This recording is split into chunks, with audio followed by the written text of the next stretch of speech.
Semoga dengan senangnya kita hadir di majelisnya Nabi Muhammad, semoga bisa bikin senang Nabi Muhammad SAW. Semoga senang senyumnya kita hadir di majelisnya Nabi Muhammad, semoga bisa membuat senyuman di wajahnya Nabi Muhammad SAW. Allahumma salli ala Muhammad.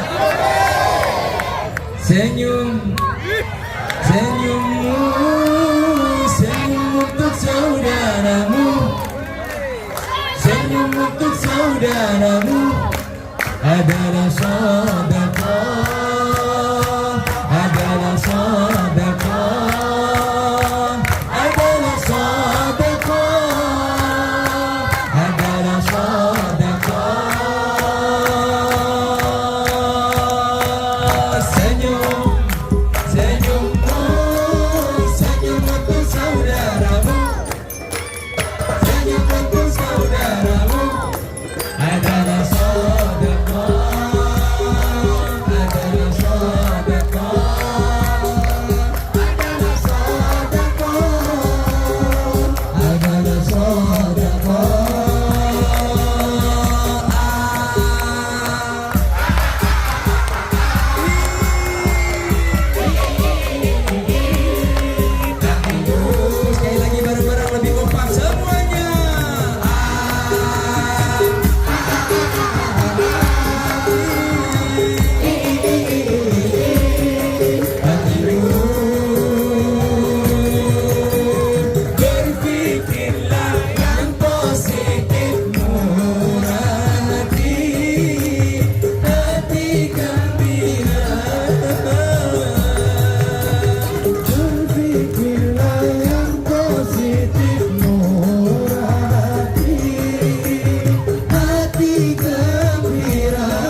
adalah sedekah, adalah sedekah, adalah sedekah, adalah sedekah.